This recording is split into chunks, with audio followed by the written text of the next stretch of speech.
which I then pulled Andrew and some words were exchanged.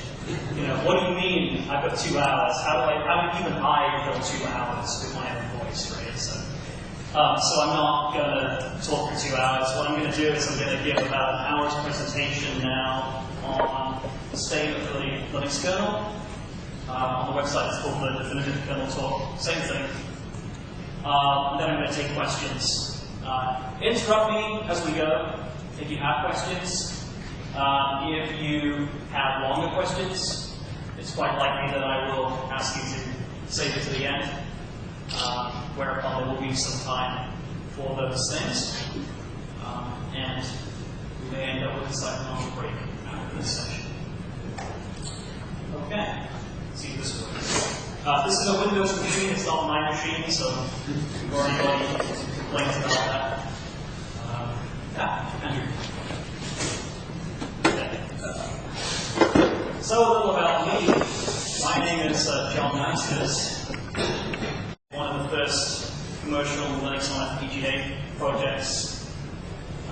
Which for anyone who knows anything about embedded systems, this is the Xilinx embedded FPGA stuff. We basically designed a complete software, complete system-on-chip processor. Ported Linux to it, did a bunch of other stuff around that. I could go into depth, but I won't. I'm also the author of a few books, some of which people actually buy, apparently. I guess the most well-known is Building Embedded Linux Systems, 2nd edition. So I took over from Remy more on that project. There will actually be a 3rd edition at some point. We are completing some work on how we can do that. One of the thought processes there is to move away from describing building systems from source, understanding every recipe and every rule. It's not really what people do these days. Instead, what we'll probably do is take something like the Yocto project, which is a new initiative, new embedded Linux initiative, and we'll probably write around that, and then dive into some of the recipes that they have to give you more detail. Thirdly, I'm working on a book right now called Porting Linux, which is about doing new architecture ports on the Linux kernel. That will be out Mumble at some point. That's with Francis Hall, who are also in this. And I guess other stuff I'm working on is on this slide, including some Fedora ARM stuff, and Chris Tyler is speaking more about Fedora ARM later in the week. Okay, so what do I plan to talk about today? Well, what I thought I would do is capitalize on the fact that it's been 20 years to give a brief history of the Linux kernel. For those who are kernel engineers, which I know at least one sitting in the audience, this is when you go to sleep, have a nap, back in about 10 minutes. For everybody else, there's some useful background here, I guess, in the early days of Linux, so even more than 10 years ago. How did we get to where we are? Okay. Then, what happened over the last year that was interesting and different, or just happened in general?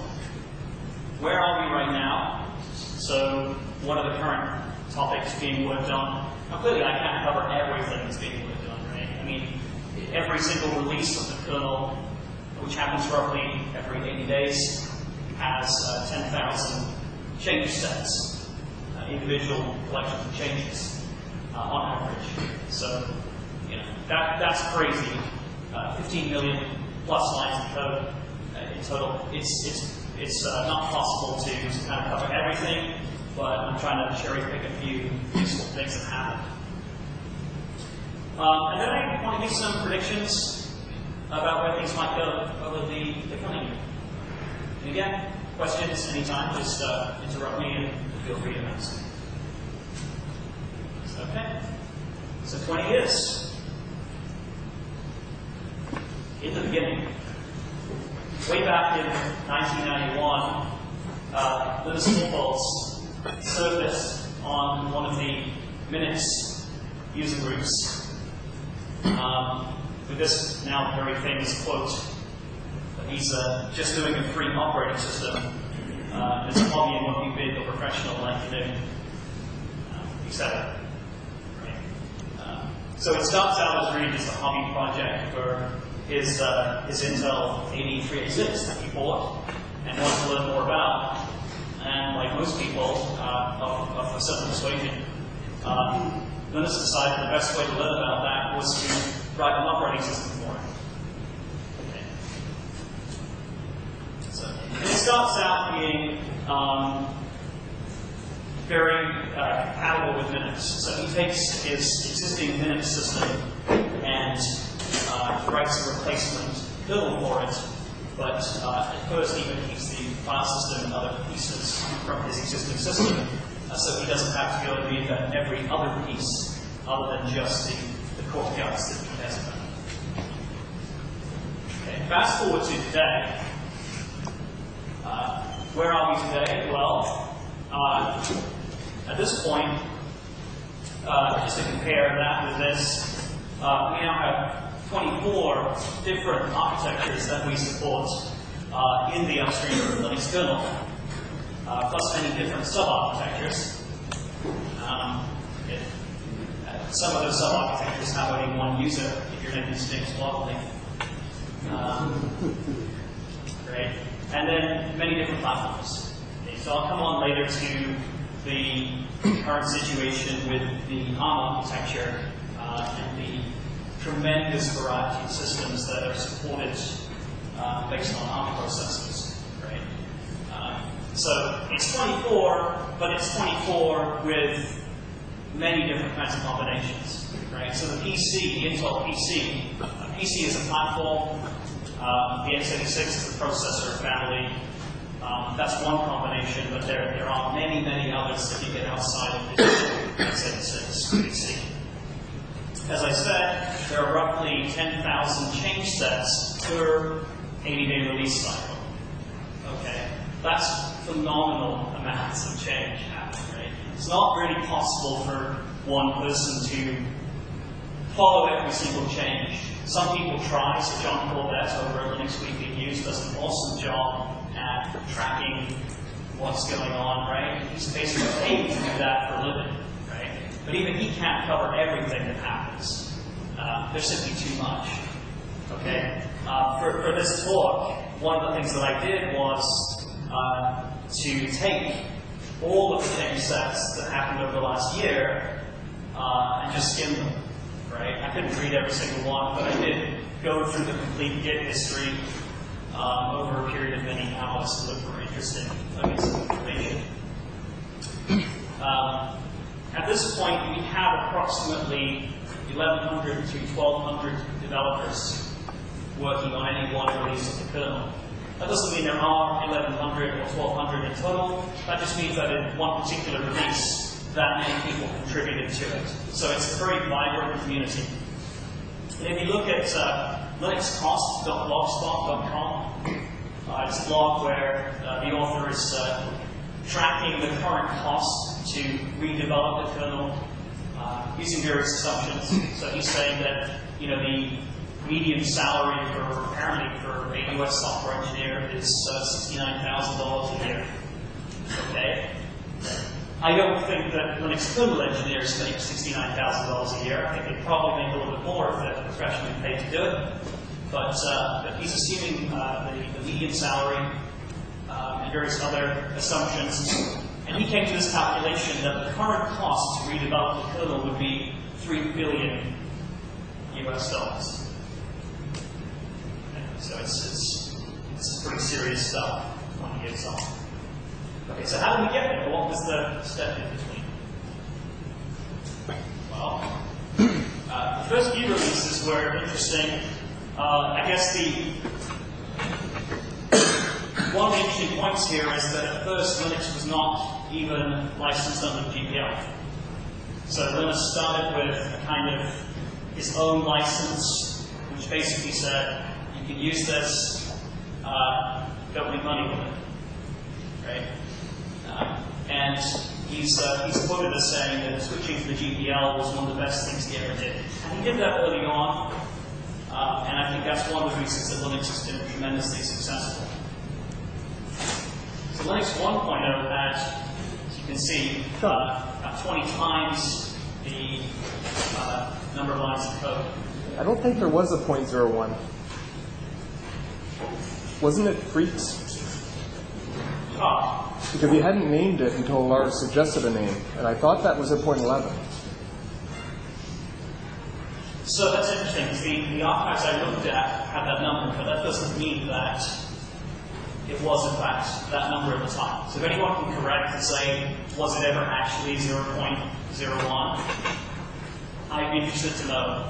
I admit I cheated by just looking at kernel.org and archives, because I wasn't involved at that point, right? I'm mining to find out before my time. So I don't know. Maybe, right? May not have been full 0.01 until later on. So if anyone can correct us before the end of the talk, great, go ahead. Okay. So the Linux 1.0, which came a little later than the very first thing he ever posted, still supported only the 386 processor. And then prior to 1.2, support for something called ELF, which we now take for granted. That's the executable file format that we use. That was merged. But back in the very early days of Linux, binaries were still linked in a format called a.apt. So some people who were around very early on remember a rather painful switch in binary executable format from a.apt to ELF. Linux 1.2 added support for a bunch of different architectures. So this is when some of the fun begins and people start realizing that Linux is more than just x86, or it can be. Rather famously, Apple gave away, or Apple got involved in promoting Mach, M-A-C-H, microkernel. This is sort of, if you read your OS10 history, you can connect this back, but back at the sort of 1996 time frame, we're pre-OS10, Apple's still trying to figure out the future. Anyway, they actively encouraged and helped work on something called MK Linux, which is basically Linux running on a shim based on the Mac kernel, M-A-C-H, microkernel, running on Apple's hardware. Okay? So that was the very first PowerPC port of Linux. Not really a full port because it's running on top of the microkernel. But that's an interesting piece of history there. Oh, and when Linux announces new releases of the kernel, it tends to do so in rather humorous ways. At the time we announced Linux 1.2, Microsoft had been droning on about Windows 95 and how great it was, and all the different kinds of licenses they had. So Linus posted a lengthy announcement that analyzed the different free software licenses that were used by Linux and how great they were. So a little later on, we get to Linux 2.0.0. That was in June of 1996. So at that point, for anyone who cares, that's when I first recall being involved with anything Linux related. It's around this time that the ABC numbering comes in. So you have major versions of the kernel, minor versions, and so forth, with the idea that a 2.0 release would be the stable kernel, 2.1 would be development, and so forth. So you have a 2.3 development kernel, a 2.4 stable kernel, and then a 2.5 development kernel, followed by Linux 2.6. So it's around Linux 2.0 that Linux decides that it's going to introduce this numbering control. And it's also around this time that Alan Cox first begins working on SMP support for Linux. So this is support for multiple processors. And he does this, rather infamously now, through the introduction of something called the big kernel lock. This is a giant, very, very coarse-grained structure that basically says, lock the kernel and don't let anything else anywhere run any kernel code right now, then unlock it later.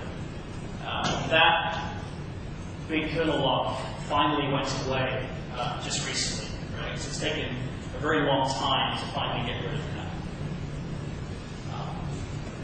Around the time of 2.0, Linux distros switched back to the libc library from GNU. So it's kind of, in fact, lost in history that for a while Linux kind of forked the C library, right? You can read through a couple of essays that Bruce Perens wrote around the year 2000. Some other sources who are not Bruce, other ones have found Bruce, but some other sources have written about this as well. Essentially, the GNU C library around version 5, most of the distributors were carrying what was effectively a fork of this. And then around 1996, the libc6 switch happens, also known as glibc2, and that fork gets merged back in fact, undone again. And another data point here, kernel load, which a lot of kernel engineers and people who download both kernels and distribution mirrors and pretty much anything else, that gets registered in 1997. So around the same time.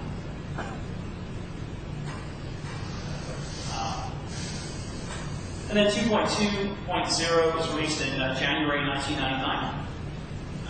And you can see the source code line count is increasing. Linus has another famous discussion about penguins here. And we get yet more architectures appearing in the kernel as well.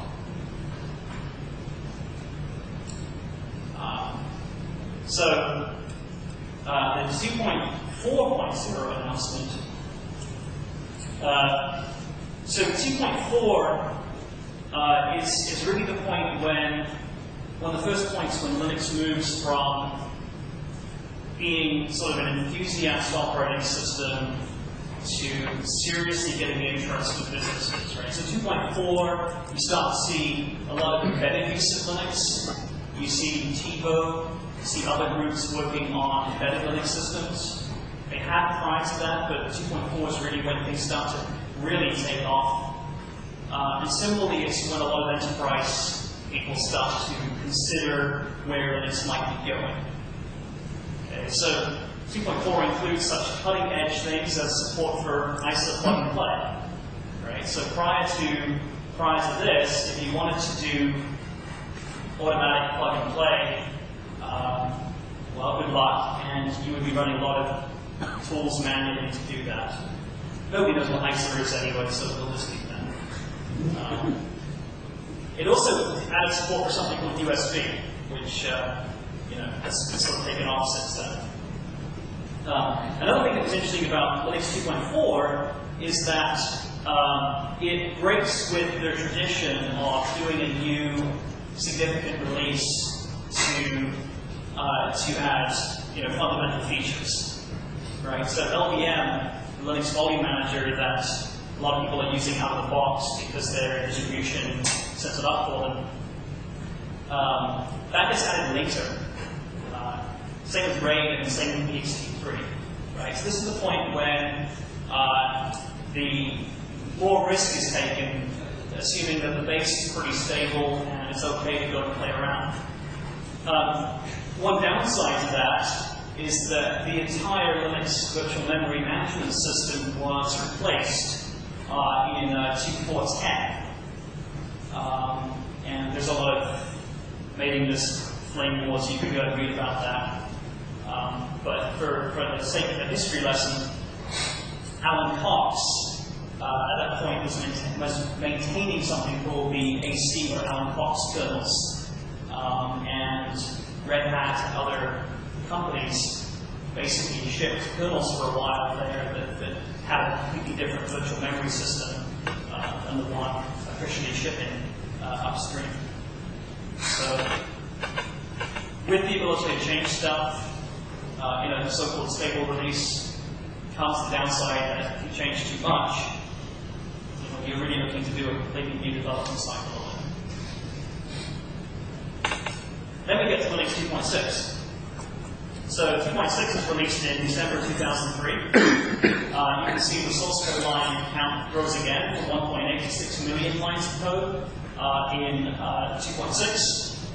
And again, 2.6, one of the major things about 2.6 is scalability and enterprise readiness. So this is another key point of inflection where the enterprise folks running Wall Street servers or just the guys with the real money start to wake up and say, we could be using Linux. So in amongst the improvements there is support for the NPTL, which is the native POSIX threading library. That replaces Linux threads that came earlier. And I guess another point around the time of 2.6 is a further change to the development model. So soon after 2.6, it was realized that development was kind of going pretty much okay. Maybe there didn't need to be a 2.7 development kernel. Instead, features could be just rolled back into the main release. So there's been a change. I'll come on to that in a moment. Dave Jones, who I believe is speaking this week,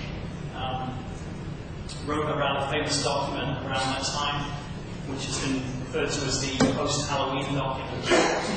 So anyone who wants to read about the original work that went into 2.6 can take a look at that as well. Okay. So, changes in development. Linux 2.6 was not joined by a 2.7 development cycle. Instead, what we have now is the concept of a merge window period, where Linux kind of opens the floodgates, pulls in some features, then there's a period of stabilization followed by a release. So we stay in the 2.6 numbering, and we have these mini cycles within that. In 2005, kind of coinciding with some of these changes, Linux had switched to a proprietary source code management system for the kernel in 2002 called BitKeeper, which was from a company called BitMover, run by a guy called Darren McCoy. And there was a little incident in 2005 wherein Andrew Tridgell, who is not the only guy who was kind of annoyed that a proprietary piece of software was used to develop the kernel, he decided to go and reverse engineer how BitKeeper did what it does. That led to an inevitable backlash where BitKeeper said, okay, we're not going to let you use it anymore. We're going to charge you, or whatever. Linus's reaction to that was to go and write something called Git in a couple of weeks, which kind of does everything BitKeeper did and more. So he disappeared and came back to something better in typical Linus fashion. And now most people are using Git for development. So that switch happened around 2005. In 2008, kind of adding yet more to this, Stephen Rothfull starts maintaining something called the Linux Next tree. And what Linux Next is a kind of baking feature. It's a place where work that's planned to get into the Linux kernel, but maybe just needs a little bit of soak time, a little bit of test time, a little time to bake. Stephen pulls that into Linux Next with the goal that these are features that will be in the next Linux kernel. So when the merge window opens, the idea is that these bits could go straight in at that point. It doesn't quite always work that way. but it's certainly been very successful. Stephen is very busy posting announcements to the Linux kernel mailing list with new proposals of the Linux Next tree on a daily basis. And then most recently, Linus decided, I guess, it had been 20 years, and he doesn't like the number 40 very much, that there would be no 2640 release, and instead we would go to Linux 3.0. And in fact, the very first release candidate was actually called 3.0.0. So he tends to drop that other digit, but certain tools, which I'm responsible for one of them, did not handle that very well. Assumed that Linux had three stupid, but there were some stupid assumptions out there, and they broke. So Linux said, all right, we'll call it 3.0.0 for now, but we're going to change it to 3.0. A lot of people were very annoyed that he didn't wait until 42, but he did great. The main thing, I guess, there is that 3.0 contains no earth-shattering changes of any kind. It's pure PR and marketing, right? So you bet every distro out there is going to come along and say, we have Linux 3.0, it's better, right? Well, not really, but you know, it's going to happen, right? Everyone's going to need to ship Linux 3.0. But again, as Linus has said, there's really nothing more in there. In fact, in many ways less, because he's shortened aspects of this development cycle. But you can expect to see a lot of PR around Linux 3.0. Okay. So that was really just a very quick taster of some random thoughts that came to mind when I was thinking about what happened in Linux over the last couple of decades. And now what I'd like to do is talk about what's happened over the last year. So let's start where we left off last time. So this time last year, I gave a talk that kind of took the previous year and went up to June or July of 2010. So let's carry on from where we were. So in June of 2010, we start the month with 2635 RC2, the current kernel. So it's a release candidate kernel for Linux 2635. And some of the features we start to see appearing at this point, multi-touch support, right? So multi-touch has been a problem. If you have a recent MacBook laptop, you're trying to run Linux on it, you kind of like those gestures that just work in Mac OS 10, right? These multi-touch gestures where you have multiple fingers on the trackpad at once. They need modifications to the Linux input layer to work, and more of that work has been going on, especially with the multi-touch event slots. Other things we see in June, Microplace gets stack unwinding, PowerPC is another architecture that supports multiple birth events using basically multiplexing the number of hardware breakpoints that exist in the system and exposing that as kind of an arbitrary software interface through birth events. Let's see what else. We get really lazy FPU. So Linux already has a concept that if we don't need the floating point unit, we basically won't set ourselves up to use it when we switch into a task. When we start running a process, if we're not using the floating point unit, we'll wait until we try to use it, and then we'll set it up. Really lazy FPU kind of goes the other way. It says, when I'm switching from a task to another, don't bother saving the floating point context until something tries to use it. So it's really lazy. Basically, you don't touch the floating point unit unless you're going to use it at some point. Yinghai Lu gets yet more harassment around logical memory blocks or mem-block.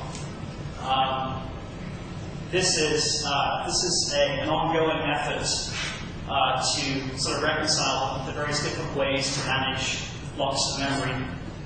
LMB didn't start out as being the obvious choice here. It was actually used by a couple of other architectures. But over the last year or so, x86 and others have reconciled around using them.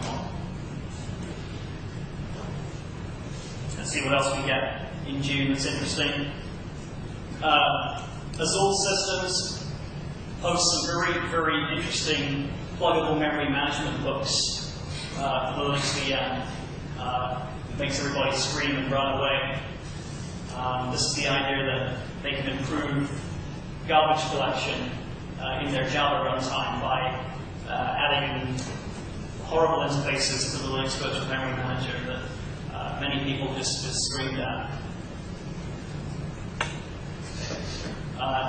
July, we see 2635 RC4 and RC5. Greg Hartman proposes removing config sysfs deprecated. This is a configuration parameter that takes the modern sysfs that we have in /sys on Linux systems and puts it back to how it was when sysfs first appeared. Unfortunately, this parameter is needed because older Linux distributions assume the original sysfs layout. They include things like L5, Red Hat Enterprise Linux 5, that a lot of people use. This is a case where Andrew Morton, who's kind of Linus's #2 in command, picked up on this because he quite obnoxiously runs very old Linux distributions to test what happens when you run modern kernels on there. So he objected because he said, look, his very outdated Linux distribution broke when he took this new kernel. It's an interesting mindset there. I'll skip over the checksum thing. You guys can read more about offloading checksums. Zcash is an interesting sort of next generation of something called Comcache. So this is work that's going on to add compression to the Linux page cache. So what we do is we say, we can store a certain amount of data around blocks of files we might want to cache in memory. We could also compress that data. So there's some work going on there to basically compress various file data we're storing in memory. In August, we see Linux 2635 released. It gains features like receive packet steering and receive flow steering. So these basically take incoming network packets and try to steer them to the CPU most appropriate for that network packet. For example, if a packet pertains to an ongoing flow of communication that a particular program is trying to engage in, it would make more sense for that packet to get processed on the processor that is running the application that needs that data. So that's an interesting development. There are some patches for running KDB on top of KGB. So this is the point where we start to see a lot of very interesting debugging options built into the kernel. And 2635 is proposed as a flat version for embedded users. So the embedded community basically says they're going to start picking particular kernel releases and kind of flagging them up as being the release they would recommend people do development on. So 2635 becomes the first flag release. Other interesting things that happen around that point, AppArmor, which is a Linux security module. It's kind of an alternative to SE Linux. It's used by several of the major distributions. AppArmor is finally merged into the kernel. Now it works, so SE Linux works by taking every file in your system and applying a label to it that describes that file So /etc/password is special because the file itself contains attributes, not the name of the file. So another file with the name password would not necessarily have the same security behavior just because it's in that location with that name. SE Linux is very powerful, but it confuses a lot of people, and it can be difficult to write policy for it. So what AppArmor does is basically use path names. So it says, no, I don't care about assigning labels and so forth to files. /etc/password is special. Right? So it goes on path names rather than just assigning security context to things.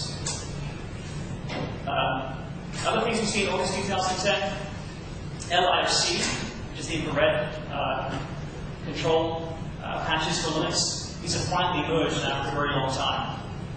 They have been out of tree. A lot of distributions have been carrying kernel modules to handle infrared devices. That finally goes away.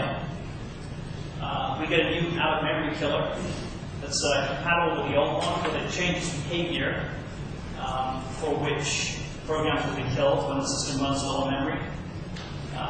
Later in the year, Google will come back with a kind of related complaint, which is that we can now assign user space out-of-memory killers for memory groups. So you can group tasks together, and you can say, for this group of tasks, if there's an out-of-memory event, run this user space program that will decide what happens. Google came back and said, that's great, but you need to allow a little bit of time for that user space process to happen, because some of their systems tend to get so filled with tasks that there isn't even time for the out-of-memory killer to run. Other things that happened in 2635, barriers got removed from the block layer. So a lot of intelligence around when data should be flushed out to disk, guaranteed to be flushed to disk, is moved up the stack into file systems, which is arguably where it belongs. So, ext3 knows best where what its journal behavior is and what it cares about in terms of what that actually represents the disk. So now, in the future, file systems have to make these decisions directly through flushing heads and not barriers. And there's some other changes here that you guys can read into in the slides. Let's see. September 2010, Linux 2.4.37 is released. It's 37.10 by Louis Theroux, who's the 2.4 maintainer these days. 2.4 is basically dead. Some people still insist on using it. At that point, he announces a September 2011 end of life for 2.4, which is a very long time since it was here. That's since been extended. It's now going to be the end of this year. And I can't imagine it going beyond that, but we'll see. In September, Andy Clean notices that one of the optimizations we're doing in linked list operations is behaving in a completely counterintuitive fashion. So what happens in linked list processing in the kernel is we kind of preemptively use a macro to force a preemptive fetch of the next element in any list we're handling. Turns out that modern processors and modern architectures do that better anyway. They are very good at prefetching. And if we explicitly do this, we actually undermine performance on the order of 5 to 10%. Sorry, 0.5%. It's still significant enough that both of us get removed. In September, we also see several horrible security bugs, at least one of which was previously fixed and then appeared again, which is particularly bad. Let's see. One of them was that a little earlier, a couple of years prior, Linux had been changed so that you could have an arbitrary number of arguments passed to a program. So I think Google wanted the ability to basically have huge sets of program arguments passed to programs. All right, fine. But the logic of the kernel said that the limit for the size of these program arguments in memory had to be 1/4 of the stack size limit. Right, that was the maximum size. Unfortunately, there may be no stack limit. It might be -1, and then you can cause various calculations there that let you write to memory you shouldn't. That was unfortunate. Another unfortunate bug happened in ptrace. So Linux is very good at zeroing out registers and catching interfaces between programs and the kernel. One area where it did not do this was in compatibility syscalls. This is allowing you to have a 64-bit system that implements compatibility 32-bit system calls. And what was happening was in ptrace allows you to effectively call another syscall, call a compatibility syscall. When this happens, one of the registers was not being correctly zeroed out. So it meant that you could effectively, again, access areas of kernel memory that you should not be able to access. Finally, another compatibility syscall was missing an access check. To check that even the memory being passed to it was even valid for the request. So there's some pretty fundamental and obvious security bugs there.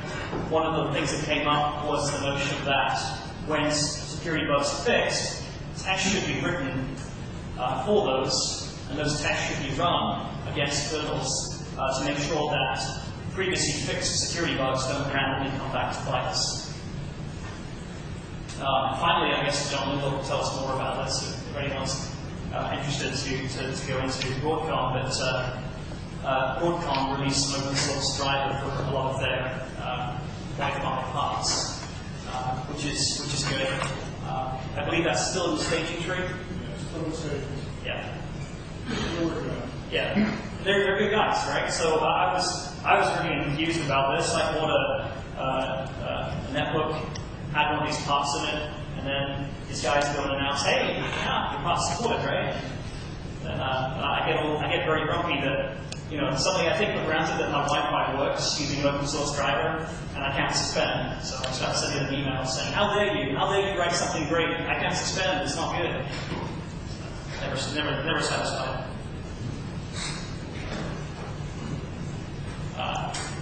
So October, we see Linux 2636 released. Some of the interesting features in 2636 contain support for a new architecture called Tile, or I guess if you want to use the marketing names Tile Pro and Tile 64 of the architectures. And I'm going to give a lightning talk. I guess it's Wednesday morning, Andrew? Yeah? I'm going to give a lightning talk on Tile. I just find it very interesting. What they do is they have very simple, complete processor cores, and they just build huge arrays of them, like 100 of them on a chip, right? So this is not like a quad-core system. It's like 100 cores, and then they have some very interesting ways that they communicate and handle memory coherency in new and different ways. One of the other interesting things about Tile is that it uses Arne Bergman's ASM generic reference in a very good way. So ASM generic is a set of reference header files that Arne Bergman has published that basically tell you, if you are doing a new architecture port, here's what you need to provide. Here's a reference. It's beautiful, it's very elegant, it's very clean. It's about time, and it's very good that Arne has done that. So anyone working on a new architecture is supposed to use his reference. And the guys at Tilera did. So Tile is a very clean, very nice architecture port and a very good reference.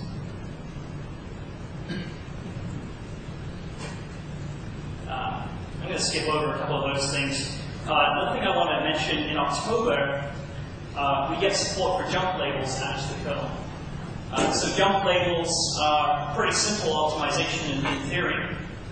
It's really saying, I may want to execute this code, I may not. But if I don't want to execute this code, replace it with a null so that there will be no overhead if I disable a particular code path.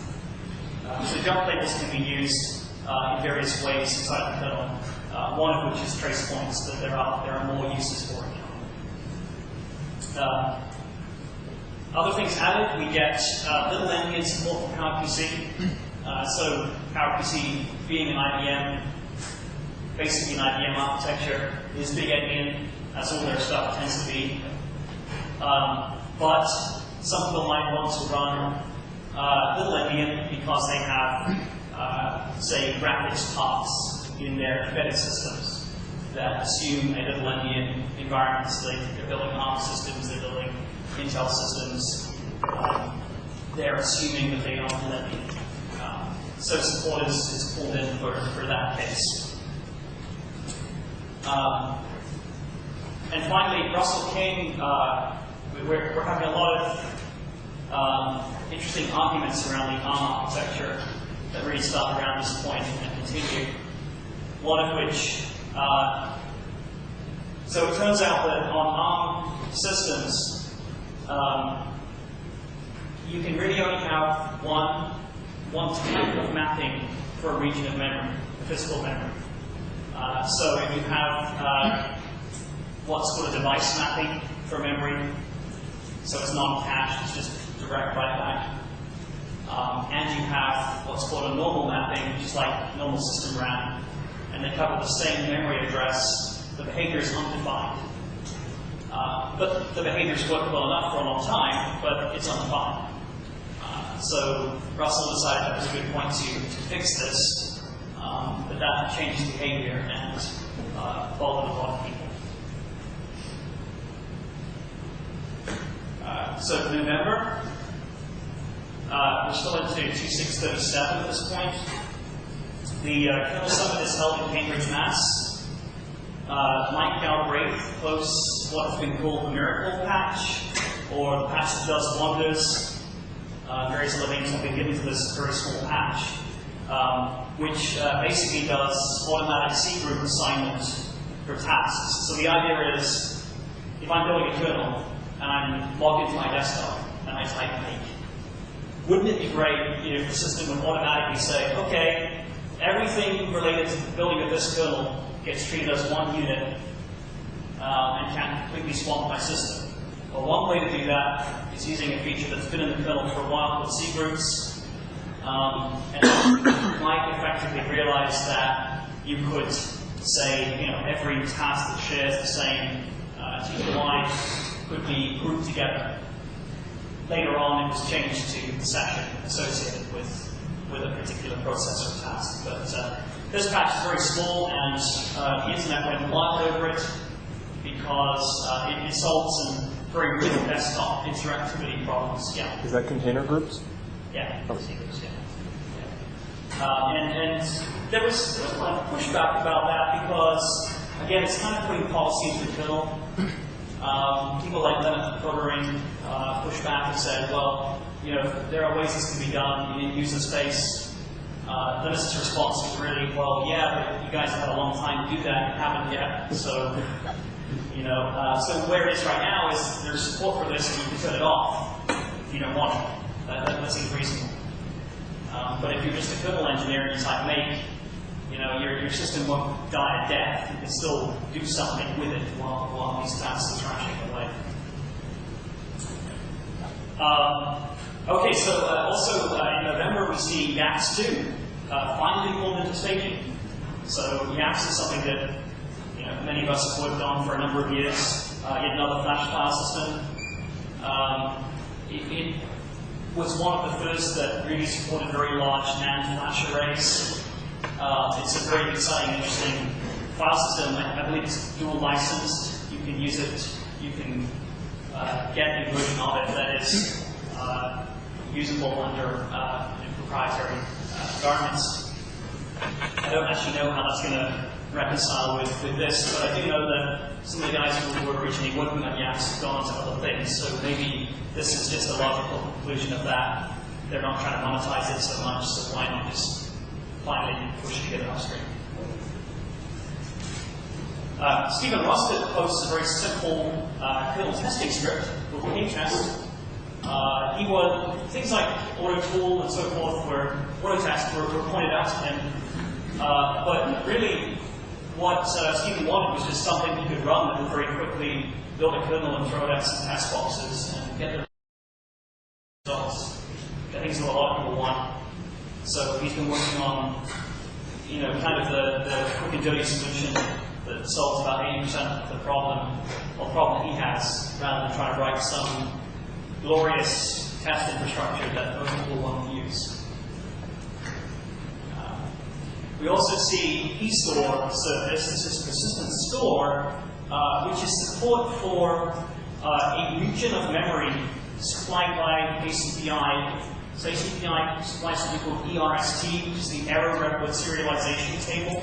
It's a fancy name for basically a bit of flash storage that your system vendor supplies and says, okay, if your system has a panic or something bad happens, write out a little bit of state to this flash. So eStore can be used for capturing small amounts of crash diagnostic data in the field. That's its intended purpose. There, of course, are things like KDump. There are more complete kernel debugging mechanisms out there. But eStore can give you that last little bit of the kernel log, for example. It can be very useful in debugging. And Thomas Leifster announced another simple utility called Trace. It doesn't really do anything earth-shattering. What it does is drive other infrastructure that already exists. So you can say Trace, give it a program, and it can collect all kinds of statistics using the earth events mechanism that's already in the kernel. And you can run Trace with other commands to parse the data that it generates. Its reaction to his and others' annoyance with the state of trace tools we have out there, like system tab and so forth, and the perception that they are hard to use. So you can follow the development of Trace if you're more interested in that. I guess the most interesting thing that happened in December was Rick Van Riel posted about Yield 2. Which is, I think it's now merged. It basically, so Linux is increasingly used as a hypervisor for guest operating systems, and we can do things like detect pauses. We can detect guest operating systems that are running where tasks inside that guest are waiting for a lock, and they are basically just sitting there and not doing anything useful. So what we can do is we can detect that, we can stop that guest from running, and go and do something else. What Rick has done is say, okay, if we detect that a process within a guest operating system is waiting for a lock, we can be more useful, and we can say, give another virtual CPU within that guest operating system the rest of the time slice assigned to that guest operating system at this time. So the idea is that if a guest operating system is running several different processes, one is waiting for another to finish with a lock, but the process that is currently running on one virtual CPU is just sitting there waiting for another virtual CPU. It's better to just give the rest of the time to the virtual CPU that can actually use it to make some progress. So Rick posted something called Yield 2, which implements that logic for guest operating systems. Let's see. So in January we get Linux 2637, that's released on January 4th. The big kernel lock I mentioned earlier is finally removed in most cases, but not all. There's still a few holdouts, but at that point it is possible to build a Linux kernel that does not have the big kernel lock. FA notify support is finally enabled, having previously been in the kernel but not enabled because there were some concerns around user space interfaces needing to change. FA notify allows anti-malware software to detect various VFS system activity and say, okay, well, this file was opened. I need to scan it to make sure it's safe before you can use this file. So FA notify lets you do some interesting monitoring and interception of various activities related to files. That's going to keep some of the malware guys happy. Transparent huge pages got merged into the kernel. This is a automatic version of HugeTLB support that's been in the kernel for a while. So previously, limited numbers of users in the kernel won. For example, big database vendors took advantage of optimization around huge TLBs. So the TLB is a in-processor data structure. It's a translation loop-aside buffer. What it does is it caches a translation between a memory address or a memory page that a program is trying to access and the real physical memory page that maps to. But there are a limited number of TLBs inside one processors. For example, 512 entries or something like this. It actually varies based on the architecture, and it can get very exciting.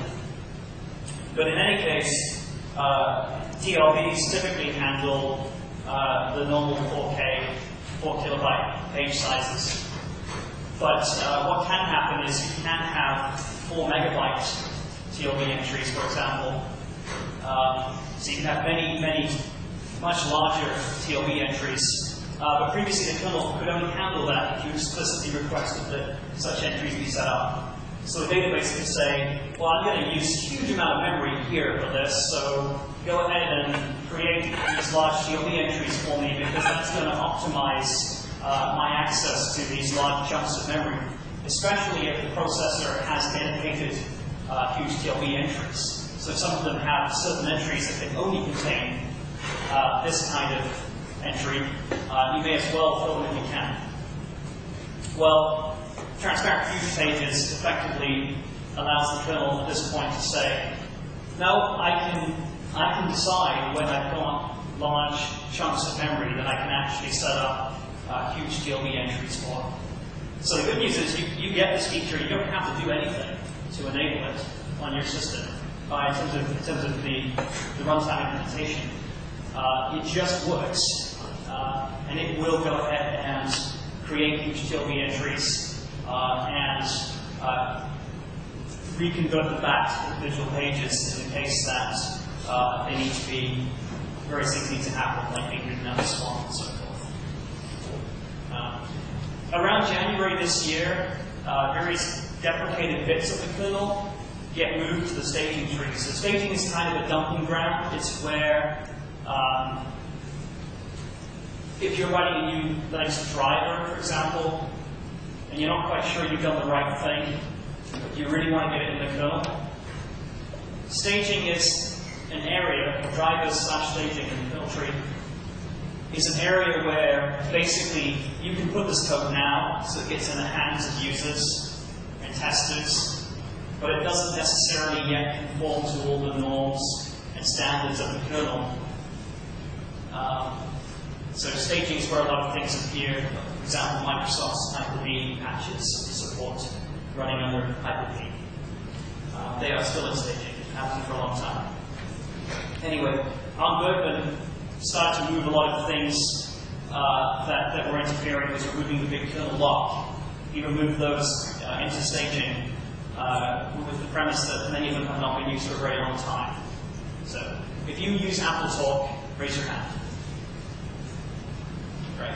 That's an example of why that was a good idea. Right? No one uses those things, so just move them out. USBFS has been replaced with CIFS for a long time, or CIFS. So there are replacement technologies out there. These are dead. Move them to staging, ultimately kill them off. Right? But it's another interesting case of things going the inverse. Normally things go into staging and then they go into the kernel. This is sort of reinforcing the concept that stuff that's old and maybe past its time might get moved from the kernel into staging and then disappear.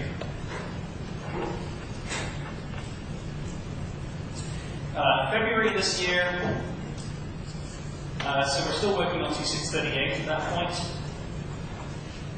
I think one of the most interesting things that happened in February is that Grand Likely posted initial support for device tree on ARM. And that was really the final point where Russell King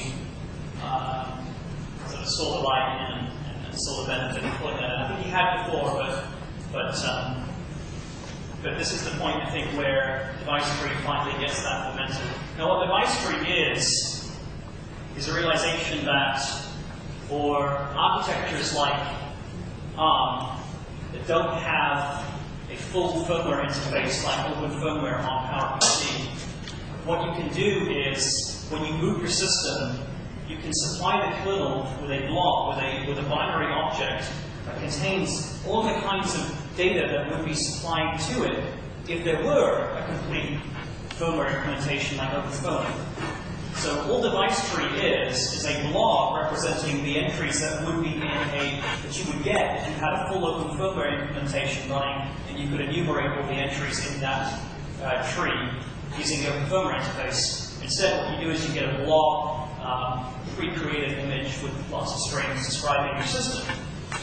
The reason it's interesting to ARM is that it lets us get away from just having random devices, cell phones and so forth, thrown together with ARM chips and some kind of custom kernel pack to support this device. What device tree lets you do is describe these systems in a very flexible way, like they would if they had these full firmware interfaces of other systems. So expect to see much more work in the device tree area. Expect that to see us add support in the ARM kernel for kind of one kernel image, one kernel binary that supports many different kinds of systems, because it can find out much more information at runtime about how that system is put together. And we're working on various standardization efforts around how ARM systems should move in the future around that. So in March, we finally see Linux 2638 released. That G character on the end of the line is that OpenOffice insists on changing the font if you have a TH. So you have to put a character and delete it. I forgot to delete that. The Wander patch gets into the kernel. Transparent huge pages get into the kernel. Batman is pulled into the kernel. Batman is just an excuse, really. I mean, someone has to use a name like that eventually, right? Batman is a mesh networking protocol. There's a project in Germany called FreiFunk, which is around sort of making networks freely available to everyone. The main premise around Batman is sort of self-discovering mesh networks without single points of failure. So any node in the network can kind of figure out enough information about the nodes around it to route messages. Maybe not optimally, but in fact not too badly from one node to another. So this is kind of cool if you're living in an oppressive regime or something, and you want to be able to communicate without central points of failure using wireless mesh networks. Transcendent memory is added to the staging tree. Now, transcendent memory, or TMAM, is a feature. What it does is it says a lot of Linux systems are being used to run virtual machines these days. So we've got hardware virtualization built into a lot of modern processors. We use things like KVM, kernel virtual machine, to run lots of guest operating systems. It's great. But a lot of these guest operating systems are caching their own data. What they're doing is they're kind of maintaining in-memory caches of files they've opened. The host operating system, the Linux running on the hardware, is doing the same thing, right? So there's a lot of problems here when we have this kind of double caching. Those problems are being solved in other ways, but what virtual machines are doing is they're putting a growing pressure on hardware, on the availability of memory in the host system. So what TMAP does is it gives guest operating systems regions of memory where they can use, for example, to store caching data or things they don't really care about too much. And that memory may get pulled from them at any point, right? So it's transcendent. It may be there, it may not be. You may not get as much memory as you ask for. It may come or go. It's really a way of saying, well, I have a little bit of extra memory on my system. Let me try to help out some guest operating systems if I can. You can read more about transcendent memory online. In March, APM, the original power management support in Linux, is finally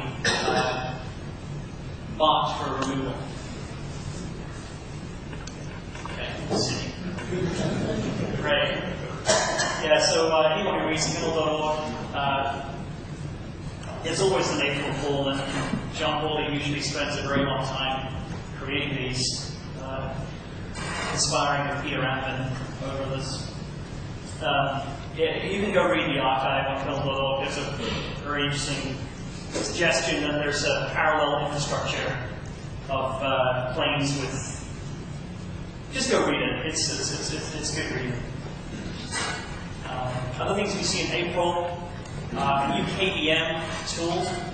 So when we use KVM, we tend to use a piece of QEMU alongside that to provide virtualized I/O to our guest operating systems. If we don't want to provide guest operating systems with all of the bells and whistles of QEMU, we can replace it with something called imaginatively KVM. This program can do things like provide a guest with a serial console, but not graphics. So not some of the higher end stuff. But if you want to just run test kernels inside a virtual machine, that's what this is intended for. Oh yeah. Linus has another rant about the size and the growth of the ARM tree. Because ARM is really at this point, depending on the statistics, up to 60% of the changes going to the kernel are somehow related to ARM. I tend to think that's just because ARM is a very successful architecture a lot of people are working on. But there are some problems there. One of Linus's complaints is that people working on ARM systems tend to kind of work in different silos, reinvent the wheel. They're not always incentivized to work together between different companies to create infrastructure to solve problems. So there's a lot of duplicated effort, at least, going on there. Linus is unhappy about. And finally, in April, we see a lot more discussion going on around perf events, specifically whether the kernel should provide programs with kind of massaged, general, generic event interfaces, or whether it should provide the raw data that comes from hardware, from performance monitoring units in hardware. Ingo Molnar's argument here is that while we should allow user programs to get at the raw data coming from performance measurement units in hardware, we should also expose that in generic ways possible, so that you don't have to go and change some user program every 10 minutes to support some new piece of hardware. So there's been some interesting discussion around how performance events should be exposed.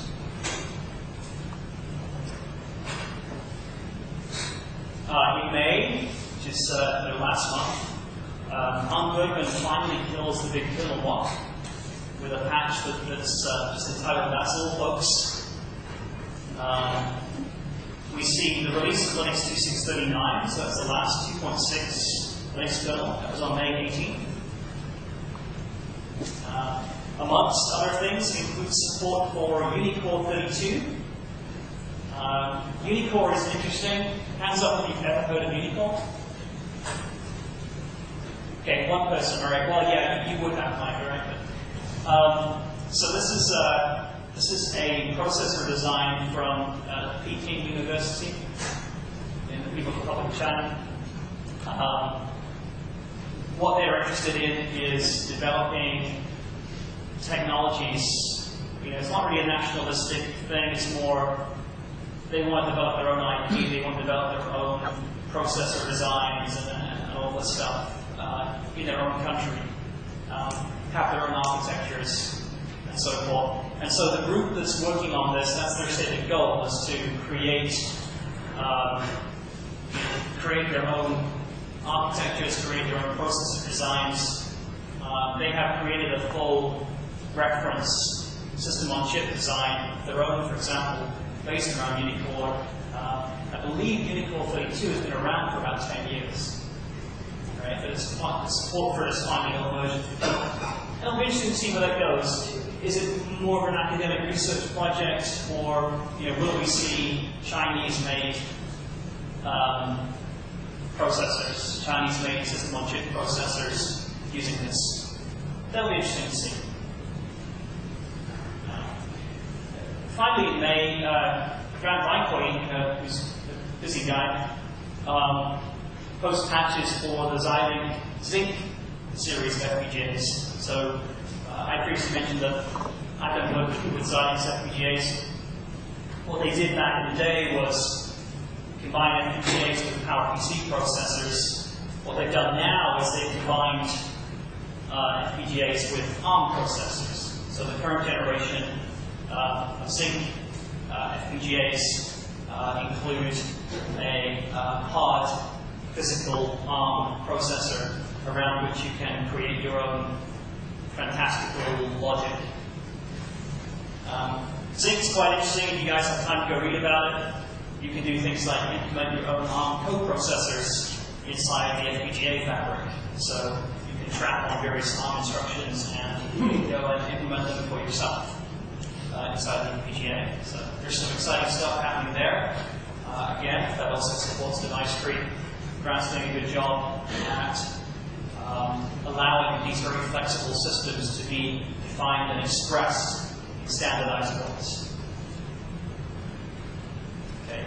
That's kind of the flavor of some of the things that happened over the last year. We'll put the slides up, and you guys can go through them, and you can email me if you'd like more information about any particular topic. I thought I'd just talk briefly about the current status for a few areas of the kernel that may interest you guys. So in general, things are looking very good going into 3.0. We had one kernel development cycle recently where I think there were 1,250 developers involved. So there's a spike there, but that's a significant number of people who are contributing to kernel development. So the state is very strong. There continue to be the standard worries about, does Linus scale very well? He's the kind of choke point there, but those concerns I think are overblown. I don't think there's really been any Kernel this millennium. I think more interesting are these security problems we've seen. So especially security issues that come up and are fixed and then reoccur. Right? There was one other security problem last year I didn't mention that happened with in the X server. what can happen is clients of an X server, of the X Windows system, can basically request that the X server store various data for them in the X server's address space. You can combine various problems with that design to cause the X server stack to overflow into carefully crafted regions of memory that you can control. And if you do this, you can effectively inject code into, for example, the X server. The way that was fixed was to add a guard page. So when the stack is extended automatically in running programs by the kernel, what it can do is you can effectively add a guard page below where it has extended the stack to try to mitigate against these overflow problems. That was added. The most boring thing about that, though, was that it took quite some number of weeks, or on the order of 2 months, for that fix to go from being raised as an issue to properly being fixed. Right? So there's some issues there with, I guess the main thing is security problems that seem to be fixed and reoccur. And Linus is increasingly clamping down on the merge windows. So last year I mentioned that he was getting very annoyed with people basically posting patches on the last day and saying that's not the point. And so he's been kind of clamping down on this in recent times. So some of the other areas of the kernel, embedded users, they got flag releases, so there will be more flag releases. So there will be versions of the kernel that are kind of blessed and intended for use in embedded systems. Config embedded went away and became config expert. There's a new config embedded that has different stuff in it. GPL delays. So HTC, who make a lot of cell phones, decided that they would not be posting the code they had changed for those phones for up to between 90 and 120 days. Right? And at some point over the last year, one of the HTC engineers popped up and asked a question, and someone said, "Oh, are you the HTC referred to with this?" And said, "Come back and ask it in 90 days, and I'll give you an answer to your problem." So, but I think that's a little petty. I think that the issues around when code should be posted. So some guys got together and sort of proposed the idea that it should be 2 weeks, should be the nominal suggested limit for how long you can wait, rather than instantly. So it does take time to collate things together, I guess.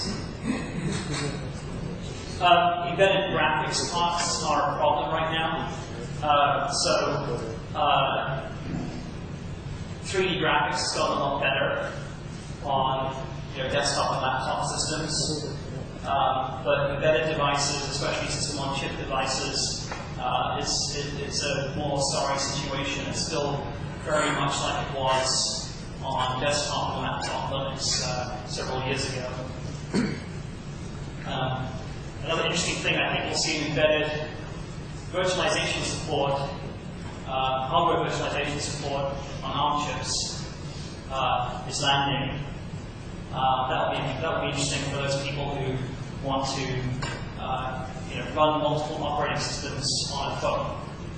Right? And there are some interesting ideas that have been posited there. For example, I might run one OS for my business applications and one OS for my personal applications on my phone.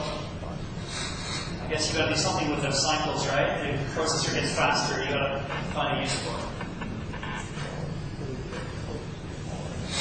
So on the desktop, we've got continued work on dynamic power management. A lot of very exciting stuff is happening there with shutting stuff down that we're not using, and doing so in a very dynamic fashion. We'll probably see a lot more work going on with, grouping of tasks, things along the lines of the Wander patch, but probably we'll see more of that from user space. So Leonard was talking about doing this consistently. There'll be other approaches, I'm sure. Radar detection doesn't really belong on the desktop. It's not really a client issue, but wireless cards doing on 5 gigahertz frequencies are actually required for compliance purposes to detect radar systems that are operating in the area, because they tend to operate on that frequency, right? So the rule is you can use parts of the 5 gigahertz spectrum, but if you do and you are transmitting and you detect there's a radar that moves into the area you're in, you're supposed to shut down. And if Linux wants to have support for these things, then it's going to have to implement that. And there is work going on there. In the enterprise, I think there'll be a lot more work going on. There is a lot more work going on in SSD offloading. So this is using your solid-state disks to kind of cache data, for example. There's something called vCache, which kind of does this. It says, okay, well, I've got my big disks, my big block devices. When I pull data in from those and I'm frequently using it, I'm going to cache it on my fast SSD that's over here. I think we're going to see a lot more of that kind of stuff going on. We'll see more work in the transcendent memory kind of area, saying, I've got this little bit of extra memory here, I can give it to you, but I might need it back anytime. Probably see more going on there. We're finally getting to the point where we've got all the core Zen bits in the kernel, including DOM0 support. It doesn't mean that everything you need to run Zen is in the kernel. The Zen hypervisor itself is still separate. But it's a much better situation than we were in just a few years back. Microsoft's Hyper-V patches are still in the staging tree, and they have been for a very long time. At one point, Greg Hartman threatened Microsoft with removing it because they were basically not doing anything. It'll be interesting to see what happens there when they finally get going. A lot of the changes recently seem to be fairly superfluous. I suspect the real-time patches, in addition to not having been merged, will not be merged anytime soon. For those of you who were in San Francisco recently, Thomas Gleisner posted a roadmap for the real-time patches. His roadmap was a map of San Francisco. So that's kind of his way of saying, I'm not giving you a roadmap for when that's going to get instantly done. Okay. So, some future predictions around this. These are all easy, I guess. I think 3.0 will be released before the 20th anniversary, unless this is run over by a bus. I think there'll be more work done on SSD offload, as I said. I do think that Microsoft's Hyper-V stuff will be merged at some point. That'll be interesting. More for the symbolic gesture of Microsoft contributing code to Linux. I think that the situation we've seen over the last year with fragmentation in the ARM ecosystem, with many different groups kind of competing and failing to communicate, and having a lot more churn than perhaps is necessary, I think a lot of that will improve. I think things like device tree will help. And again, I don't think RT will get merged anytime soon. Just some recommendations, I guess. Things I like in the kernel space. A lot of projects send very nice status emails. XFS is a good example, where you get to see what's been worked on recently. When I've been doing the kernel podcast, which is kind of on sabbatical right now, I'm looking to, I need to automate that. I talked with some others, like John Corbett, about how to automate collating information on what's happening on LKML and writing it up. The process I was using was basically just to read through the kernel mailing list and write these podcast episodes, but that doesn't scale, so that may come back, but it certainly benefited from reading these status emails.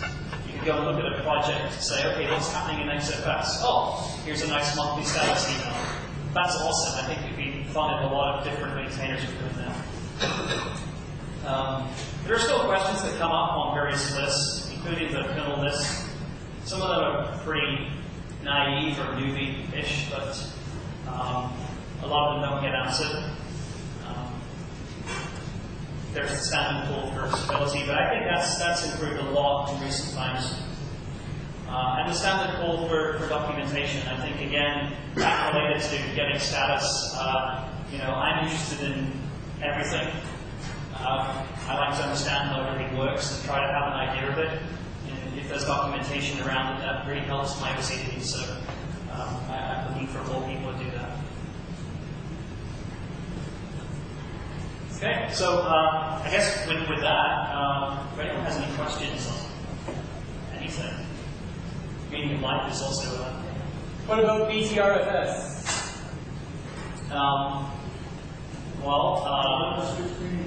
Yeah, exactly right. So Fedora 16, I have a red hat. I guess I can put it on for a second, or a Fedora. Fedora 16 will use Butterfest as the default. We don't actually know what the situation is with the file system checker for Butterfest. Do you know? Is there one? I wonder if you don't have the ability to properly check the file system, right?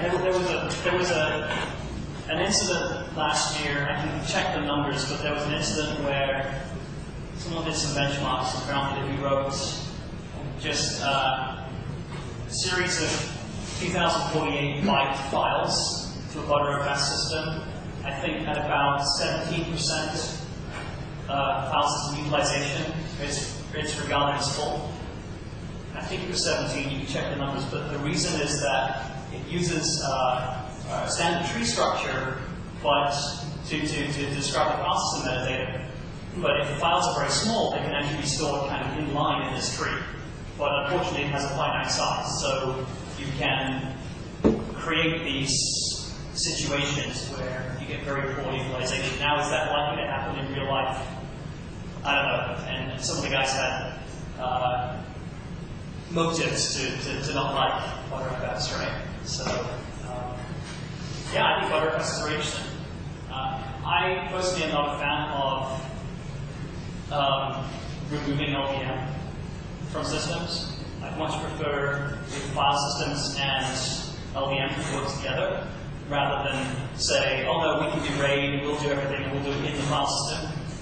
I don't want that. I really like being able to manage volumes, and I think they could work together better. That's my personal opinion. Does that answer anything to do with Butterfest? I'm curious about the file system checker, whether it actually does it. We're creating without needing. Yeah. If it works, you don't need it, right? Yeah. And if it doesn't, you're screwed. So, yeah. Okay. So you mentioned Perl, right? This is the whole tool for sort of like monitoring contract buffers, and then this new tool trace was announced that I believe what it does is that will provide you with updated trace for hardware performance values, right? Values so is there any chance like this trace tool will be used for, or how it will be used? It does use both. It drives both. I have to fess up that whilst I try everything, I've not used trace really. I mean, I've seen the postings and like, hey, this is how it works. It seems a lot like kind of system tap to the usage. Like you run it, it collects the statistics, and then you run it with various options to pass those out and drill into them. But I've yet to really use it. So it won't just be, well, yeah, to the best of your knowledge, it will not just be a trace, it will do some kind of analysis over it. Yes. And provide you with the results, which is supposed to be convenient. Yes. Yes. The goal is to, yes, so to repeat the question, will it do analysis? Yeah, the goal of trace is to drive things like to generate useful data and then to allow you to pass that out and get the kind of information you would want. The goal is to say things like system tap are very hard to use and not necessarily as friendly as they could be. So let's provide a nicer interface for them. Interesting to see where that goes. I've yet to really use it. Thank you. Yeah? Anyone else got any? Yeah, go ahead. You mentioned FA Notify. Oh, sorry. Yeah. You mentioned FA Notify. Doing performance numbers regarding the late FA Notify that was really performance. Yes. Yeah, so I Notify and. Right. So there was something that originally called Talpa, which is where FA Notify came from. This is one of the anti-malware companies implemented this, and then it kind of fed into FA Notify.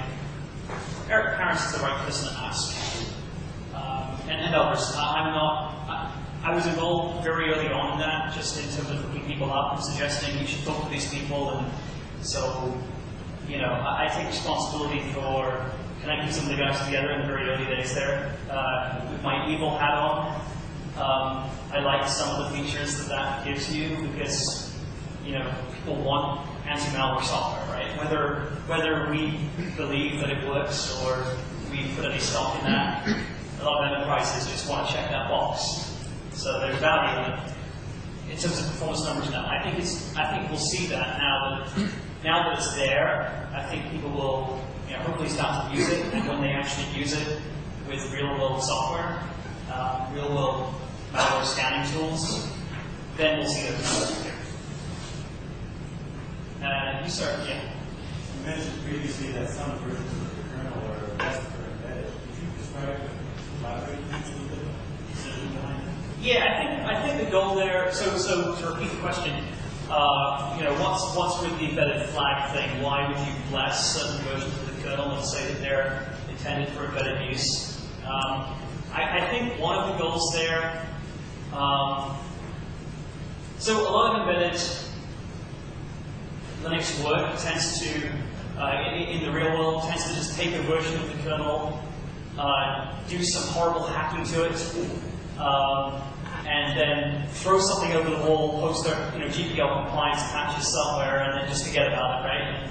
And go do the next product. I think this is partly motivated by realizing that's how things are done, and so not necessarily not endorsing that at all, but to say, okay, if we have a lot of these companies out there who are going to base products on particular versions of the kernel, at least here are the ones where we would think would be a good base for you to use. I think the other part of it is we're seeing a lot more collaborative efforts like the Linaro project, which is kind of a consortium of different companies that are interested in ARM devices, right? And as you get more and more of these groups, they're trying to coordinate releases, and I think there's a lot of, it makes a lot of sense to say, here's a kernel version that we're going to be working on for the next cycle. What are you guys going to work on? And we can see the same thing happening with tool chains, for example, but the churn there is a lot lower. So the kernel's on a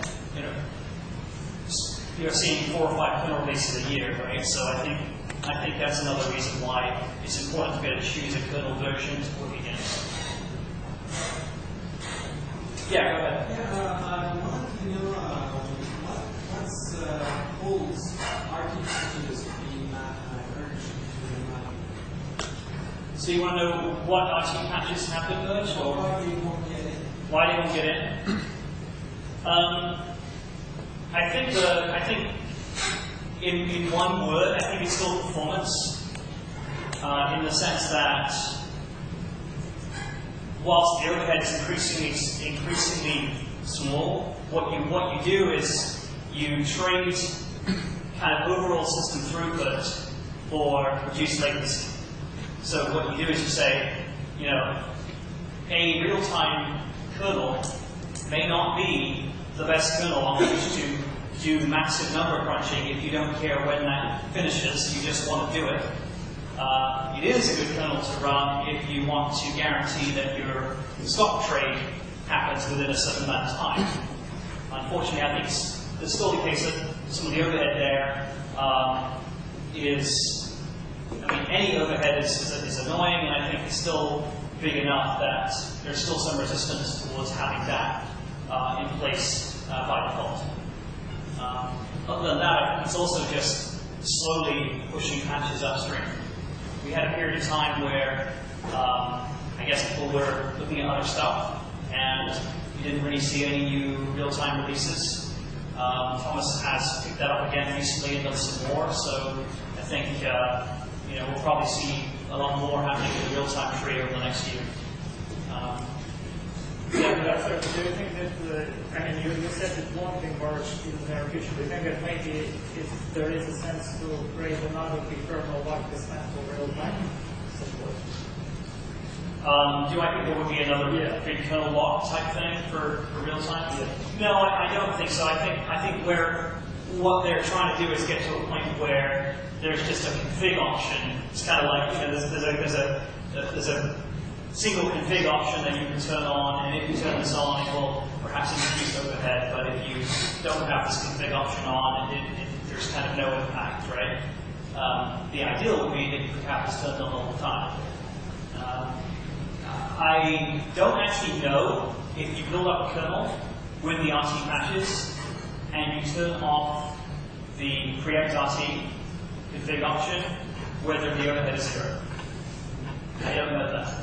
Someone probably does, but that would be a big part of it, making sure you can run those patches in a non-intrusive way, and then turn off the config option that's already there, and just not have any impact. That's a big part of it. The other part is making sure that those pieces that are intrusive are as small as possible. But we've seen a lot of progress there. Like, you know, interrupt handlers got merged. You know, there's progress, and I think it will continue over time.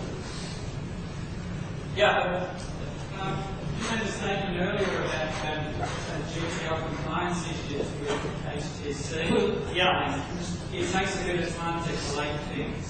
Are you saying that it doesn't take time if I releases for things to go to QA, to through and distributed to customers, and much more important than the other? If I go shopping at the Bay, I can't leave the goods and say, I'll pay you in the next 2 weeks. Right. So what you're saying is, you can't go to a store and walk out with some clothes or whatever and say, hey, I'll pay you 2 weeks from now, right? No problem. That's true, right? You can't do that. So the ideal is always that, you know, day one when you ship something, you've been working on it for a long period of time anyway, and you probably already have guys working. You know, you have engineers doing the work, right? They need to have these patches. You know, in the real world, these things are not as coordinated within companies as they could be. I do think there's value in having a grace period. I think the grace period is not 90 days.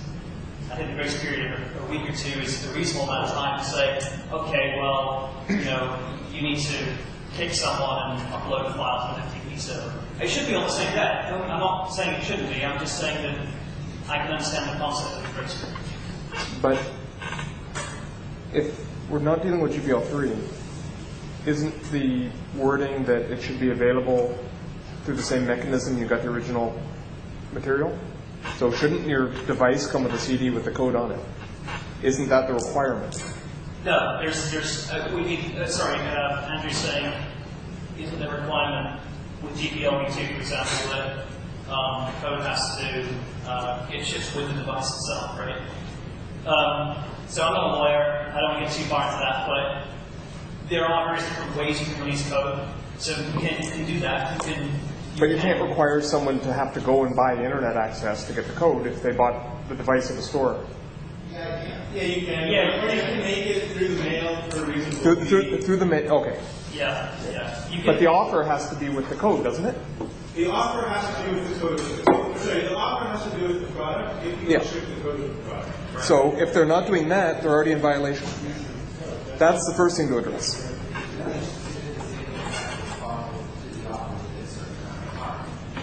so you can have cases where basically you ship, for example, the kernel, and you ship the source for every kernel that you ever ship. You keep that source around, or you can do the written offer approach, which Do they? do they do that? Does the HT device come with a written offer? Probably does come with a written offer. I'm sure that somebody would have put that in there. But again, the thing is, the reasonable period for compliance is the whole debate, right? So you send someone a written offer and say, I will give you this. But if you don't say, I'm going to give it to you tomorrow, well, how long is reasonable? Right? Is 30 days reasonable? Well, in business, terms to settle on something could be 30 days, it could be 90 days. I mean, 90 days seems just way off, right? But I think it's reasonable to have some notion that maybe it might take a week or two to comply with it. That's just reality. Yeah. So dissenting vote.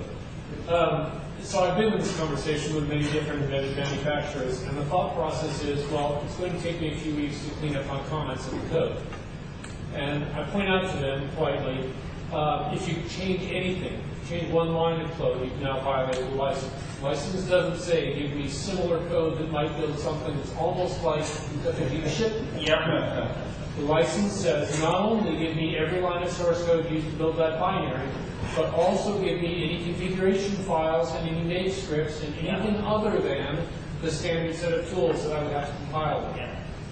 So if you're taking any time to clean up your code, you're taking time to violate the GPL. Right. So what the license requires is that the very source used to build in your exact compile environment, when your binary comes out, the code should come out of the tarball at that very same moment. So that doesn't touch it. Yeah, license. I'm So this is something that many manufacturers, I'm not going to go into details, many manufacturers don't get. Yes. And it's right in the words of the license. Yes. Now, to address Andrew's point, that if you open an Android phone and you go to the About phone, you do get a copy of every single license, and that does include the full GPL text, which includes the instructions to the manufacturer that they should be telling you that you can get the binary, and they have the option of either shipping you a binary, I don't remember the period, does anybody remember the period? 3 years, 5 years? It's 3, I think. I think it's 3 years. For 3 years in the future, if they have a written offer. So I've had manufacturers say, well, that license now complies, right? I told you. No, if you read the license, it's telling the manufacturer this is what you need to do. It's not telling the customer this is how they get it. So if they don't include a written offer, my interpretation, I'm not a lawyer either, is that they should have given you the source at the very same time they've given you the binary, which is the other option. So if they didn't have a written offer, and they didn't comply with that, obviously, their other option is to give you the source in the same manner that you got the binary. That's the way I understood You it. get the binary over the air for free on your cell phone. You should be able to get the source over the air for free on your cell phone, which is not necessarily what you want, but the option should be there, or another compatible. Something similar. If they have it up on their website and you need to go buy internet access to bring that down, that's covered under so they brought it up back here in a reasonable distribution charge. So in my opinion, and I'm not a lawyer, the license doesn't say this, but in my opinion, if you are offering the source code on your website, the day the binary is available for download, you've complied. And if you're offering it an hour later, you have not complied. And what you need is a written notice that says this is how you can get it in the future. You have those two choices. HTC is proposing on the download list. We're not going to do the first one. We're not going to do the second one. How does this sound? Well, okay, if it's a different license, that sounds great.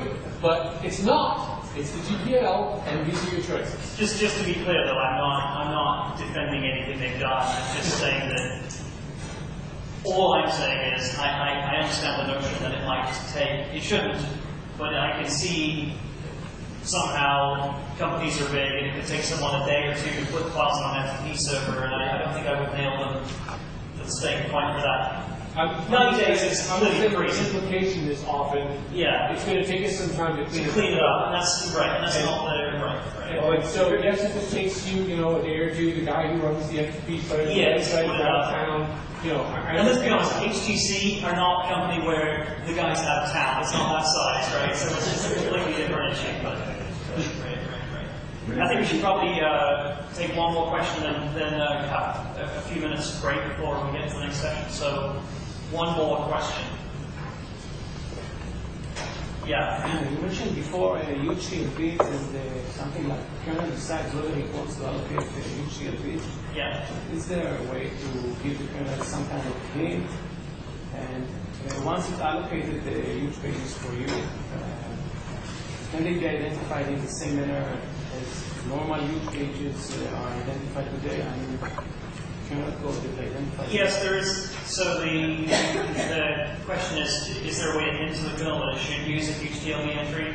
And is there any way to determine what is being used? So yes to both, in the sense that I believe when you do an mmap, for example, you can specify an advisory flag that says use HTML entry if possible. I think there is a flag that does that or has that semantic. As far as determining, whilst it is possible to determine sort of system-wide, I don't actually know how a particular running process is supposed to know, or whether in fact it can know. I'm not talking about the running process, but I mean, the kernel. Oh, can the kernel tell? Yeah, of course, the kernel can tell what HTML entries are in place. But if you mean like, for example, if you're writing some code and you want to be able to use that information somehow, yeah, you could do that. Could you